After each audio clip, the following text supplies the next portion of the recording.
Where the hell? Where am I? What the? Where am I? What? Who the hell are you? Trust me. Wait, what's your plan? No. That's right, we are back. We've done a lot in the past. Oh, 8 months? It honestly didn't feel long. We've lost the meaning of time.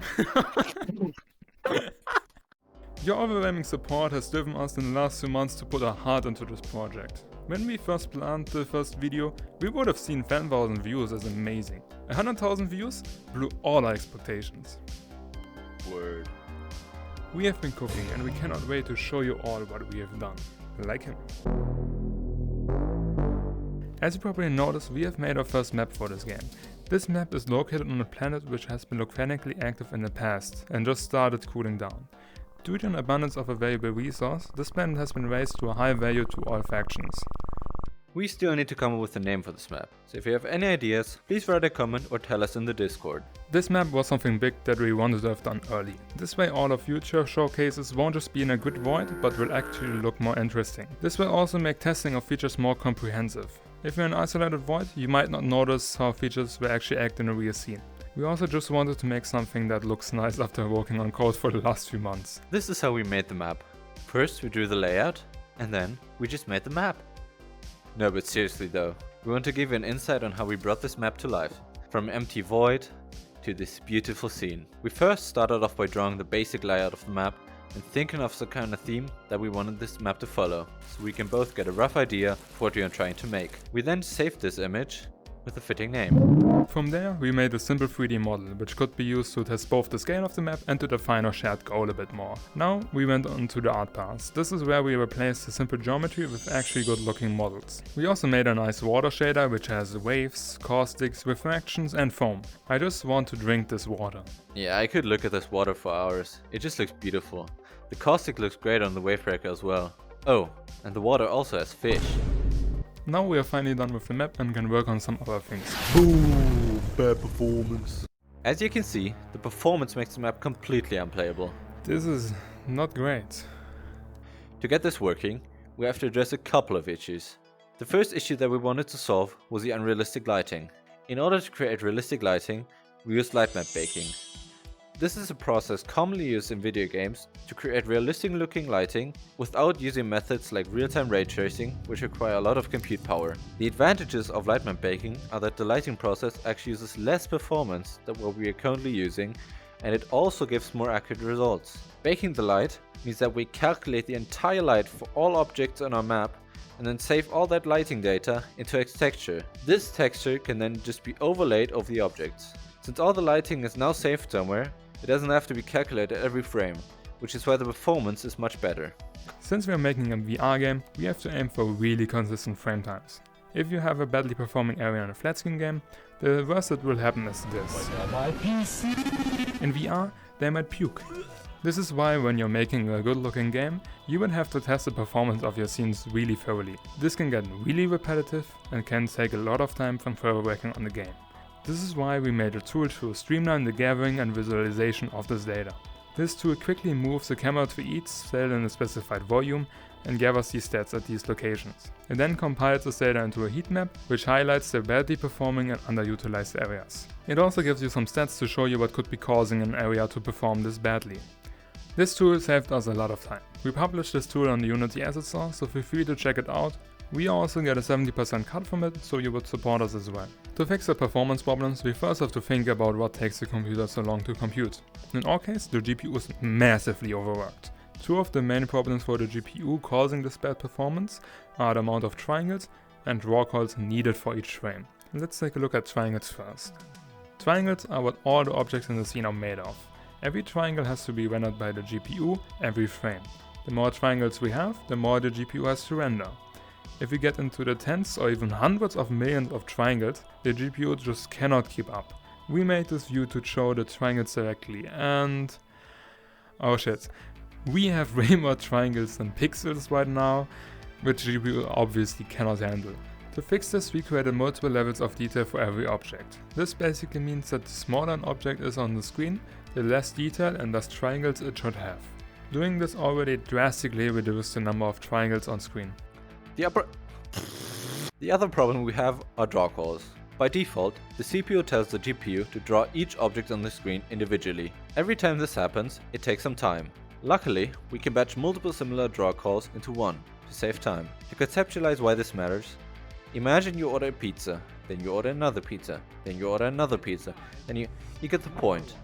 This would obviously be much slower than just ordering 10 pizzas immediately. The same happens on a scene. Instead of telling the GPU it should render the same rock 50 times, the CPU can just tell it to render 50 instances of this rock in one call. Let's take a look at our performance heat map again. It shows us that our badges and triangles are very high in this cave. This doesn't really make any sense. We only have a few rocks in there and they don't use too many triangles. Let's take a peek into the render debugger. The render debugger shows us how each frame is built up batch by batch. And here we notice something horrible. We are rendering the whole map even though none of the things behind the cave can be seen. This wastes so much performance. This is like ordering 10 pizzas even though you just wanted one. To fix this problem, we make use of occlusion culling. Occlusion culling works by telling the GPU not to render objects which are hidden behind other objects. For a map like this with big immovable objects, this helps performance a lot. After all our optimizations, the map went from a median of 110 million triangles to around 60 million triangles. This also often goes down to around 2 million triangles in a normal playing area. Similarly, our badges went from a median of almost 2000 to around 760. In the usual playing area, this is closer to 200. These numbers are already great for PC. It takes just 5 milliseconds for 3060 Ti to render this frame, which results in around 200 FPS. For Quest, the badges are also fine.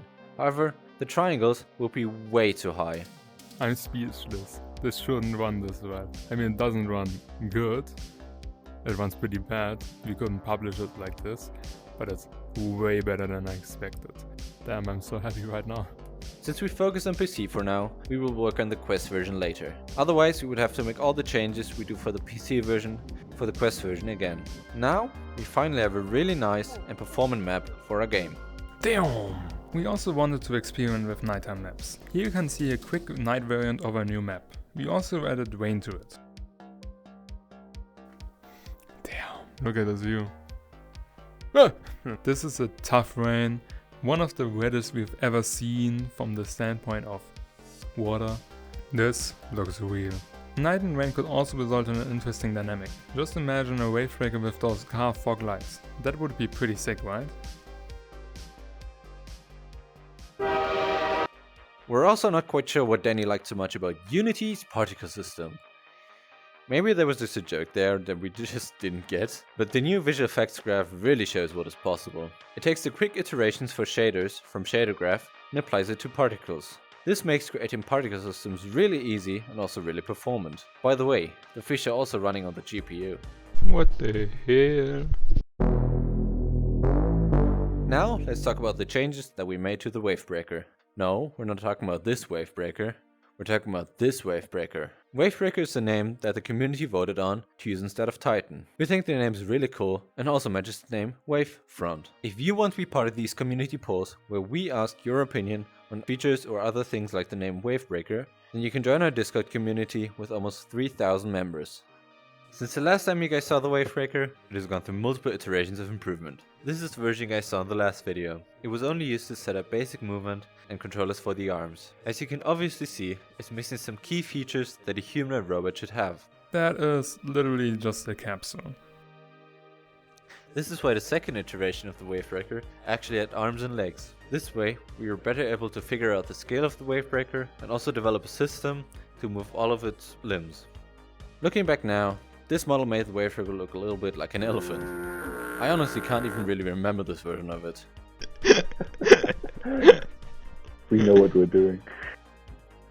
Boom. Since the player will control the arms of the Wavebreaker, we're using inverse kinematics to move the arms to where they are supposed to be. As you can see, the endpoints are trying to match the position of their targets. We are also using inverse kinematics for the legs, since we have no time and experience in creating animations that actually look good. To achieve something that looks good, We had to create our own system to calculate the positions of the individual joints, since the animation and rigging package that we were using didn't have any way to get a 3-segment leg to work without turning them into a helicopter. Now to make these legs actually move, we created a script to move the targets of both legs so it looks like the Wavebreaker is walking. This is also when we added a hip segment and a cockpit to the Wavebreaker. Just recently, we also updated the Wavebreaker model to a more game-ready state. This model is still not finished and will likely change, but it's a start.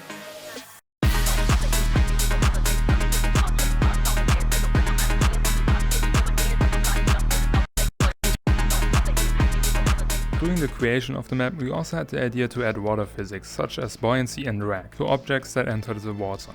Let's start with the cube. Those that paid attention in physics class would know that the force that is pushing the object up is just the opposite of the gravitational force of the water that is being displaced. We calculate the displaced volume by first distributing a set number of sample points inside the object. Now, we just need to sample the fixed amount of points and test if they're underwater or not. The percentage of points underwater will now be almost equal to percentage of the object underwater.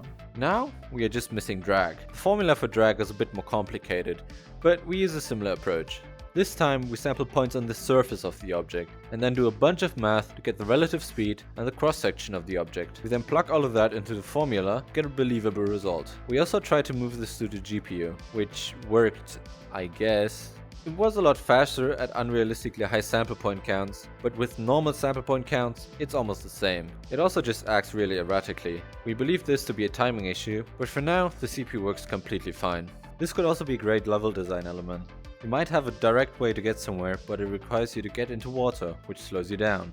It would also make some paths only accessible to Wavebreakers, blocking pilots from getting there. On this map, the Wavebreakers can clash in the water, which gives them some extra distance from the pilots. We want the Wavebreaker to feel like a huge and heavy machine. For this, it has to have some weight. Currently, the arms just move to where the controllers tell them to, even if it makes them clip through the walls, or even result in insanely fast movement. To solve this and make the Wavebreaker feel more grounded, we added physics to the Wavebreaker arms. To get this to work, we treat the IK results as the ideal position. Each joint in the arm now acts as a motor, trying to move to the ideal position. Now, we just had to combine the water physics and the arm physics and tweak some values to get a believable and nice result. The arms now move much slower underwater due to drag. They also have buoyancy applied to them, whilst also colliding with other objects. We personally kinda dislike the idea of glass cockpits. A tank wouldn't have a huge panoramic window either. We also really like the aesthetics of today's VR technology, and we would like to grow on the ideas in reality. This is why we wanted to have a pass-through-like effect for the Wavebreaker cockpits. This effect would be similar to the pass-through effect of your VR headset. In game, this means that we have fake cameras outside the Wavebreaker. The camera feed is then used to calculate a 3D approximation of the scene, which you then end up seeing on the screen. This opens up a lot of really cool ideas. For instance, a tank like Wavebreaker could have a more robust camera system, while a quick and agile Wavebreaker could have a higher 360-degree FOV. We could also have an electronic warfare-inspired Wavebreaker which could network between the other Wavebreakers on its team and access their cameras. Lots of possibilities. The screen can also be shot, which is a nice detail. Yo, give me your money. Help. Help. Help. Help. Oh. Oh my god. That looked actually He's so like trying to catch me. That's right, the Wavebreaker can now react to primitive voice commands. Well, sometimes. The reason we did this is because the Wavebreaker shouldn't just be a vehicle, it should be a teammate. Most importantly, we think it would be really funny if you were to scream for help and the Wavebreaker would just come rushing at you. It might also entice people to communicate with their team if they know that at least one of them might be listening. Game is bad. This solution runs locally on your system and doesn't require an online service. This is great for the longevity of this game, your privacy, the responsiveness of the Wavebreaker, and a bank account. What the hell? It took a bit of effort to optimize this to run in real time on a phone, but it's done now. We've put a lot of work into this project and we hope you like what you're seeing. We don't want to praise ourselves too much, but you gotta admit, this stuff is pretty cool. Sadly, one thing that slows us down is that we have no money. If you want to add something, we absolutely have to make it from scratch, even if there's a better system already out there. It also limits us from making maps, as we can only use free assets instead of buying nice assets. This map, for instance, could have been finished a few weeks earlier if we would have had a better GPU with more VRAM. So if you want to speed up our development so that there isn't half a year between devlogs, you can now support us via Patreon. Early supporters of this project will also get an exclusive Discord role based on the tier issues, showing everyone that you are an early supporter of this project. And you will also get access to your own private supporter channel. You will also get access to new development snippets before anyone else does. Also, your name will appear in the game's credits and the Wavefun devlogs. You will also get a view at the development logs. With this you will see progress almost immediately when it's happening, and it will give you a more behind the scenes look at our development. These sometimes look like this, but also sometimes look a bit funny. And lastly, you will also get an early supporter Wavebreaker skin, where you can weigh in on the theme. We hope you consider supporting us in this project. With your support at this early stage, we hopefully can bring this project to life in a more reasonable time. We also want to take a moment to thank you all for the massive support you all have been giving us already. We would have never expected such a massive wave of support. Thank you all who have shared our video and who left nice comments. Thanks to Liam in particular, he provided us with a really cool and high quality knife model. I cannot wait to stab you all with it.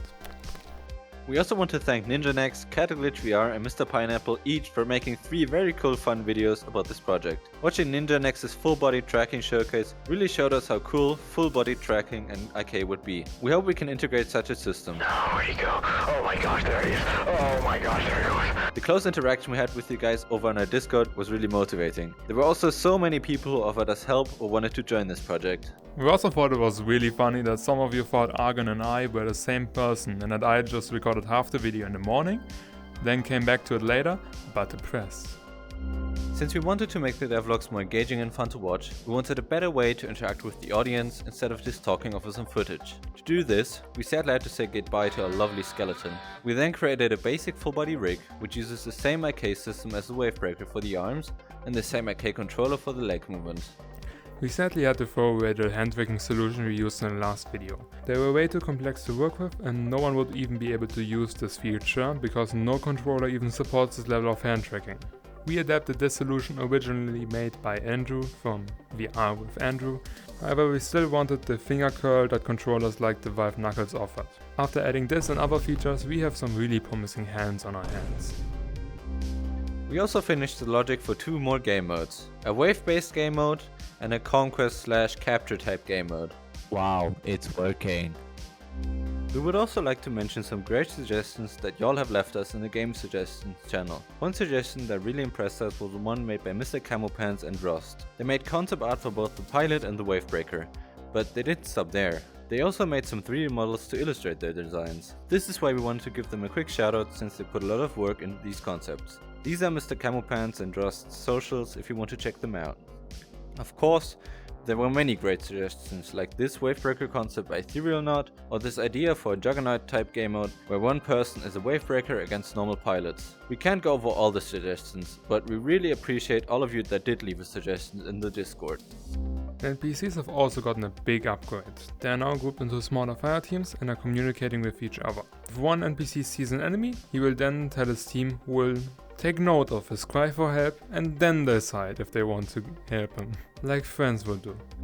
Something that we noticed with bothered us for a pretty long time now is that when we increase the brightness of any light, they seem to collapse into these 6 colors.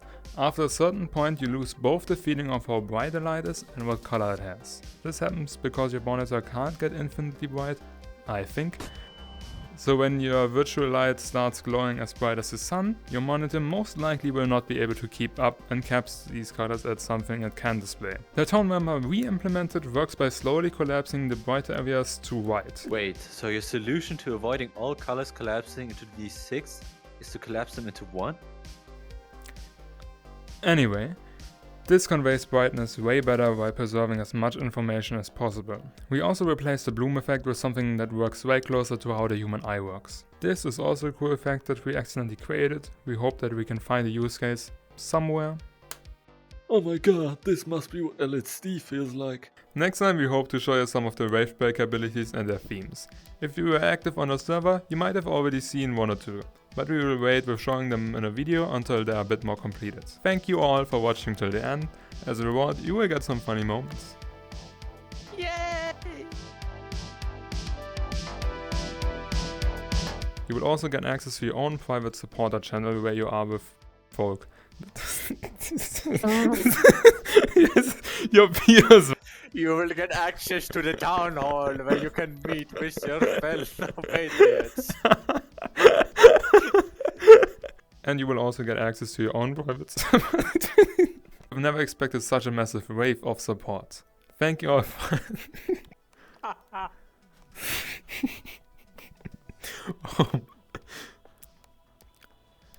We also want to... Go.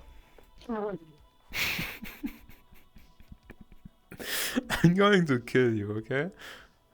Oh shit. 8 months. Oh shit. Oh, 8 months? 8 months? 8. Now, let's talk about the changes that...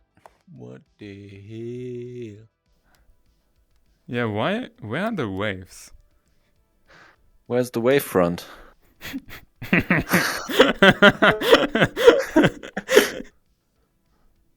I think you have to tell him something.